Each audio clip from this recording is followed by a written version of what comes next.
When the ground was still just ground, cold, still, and empty, there was no motion, no life, not even a shadow. Before the first sound rippled through the void, nothing moved. But when God spoke, the entire universe began to breathe.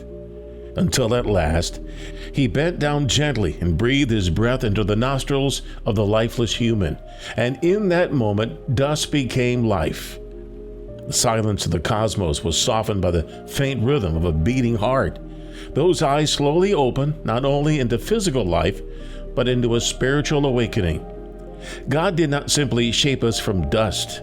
He placed his very breath within us. It wasn't just life, it was indwelling, it was sharing, it was his spirit. He didn't create us just to live, but to become a reflection of life itself. And when I realized this, how could I dare to live without purpose?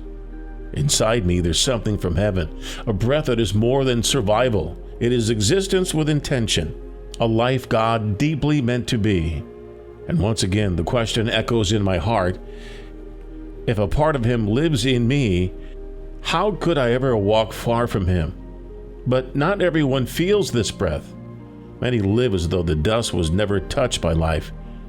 Some may not be dead, just asleep in a rushing world, asleep in their own dreams, asleep beneath the noise that drowns out the deeper voice inside. But I believe that voice is still there. A whisper says that awaken, not forcing, but waiting for the moment when the heart grows still enough to hear the breath of God whisper once more into the soul. And perhaps the next chapter of our lives doesn't begin with action, but with stillness, with listening to that same breath from the beginning. Now, my eyes are no longer the same. I begin to see love. God didn't shape humanity until everything was ready. The sky had already been stretched out with light. Even something as vast as the heavens floats in place because he spoke it so. Now I feel the meaning that seeps into every created thing. Sometimes the same light he once spoke into being still finds its way into our hearts today.